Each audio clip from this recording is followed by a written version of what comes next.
So some of you might have noticed this is a different suit of armor from the one I've shown previously.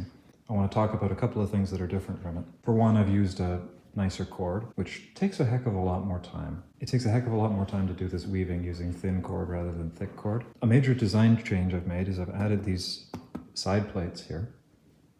My previous attempt at the armor just had the breastplate. I elected not to include these sort of side plates because they aren't visible in the illustration. Having added them, I'm 100% convinced that the original would have had them. Not only do they sort of fill this gap, which originally would have been quite alarming, they also improve the way that the armor fits. My previous attempt at the armor where it only had the breastplate, it had a problem where the breastplate would sort of flap annoyingly as you sort of walked.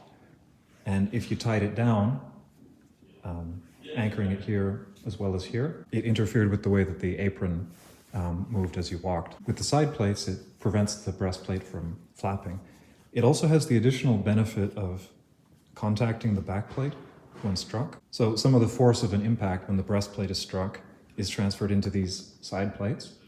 That's good.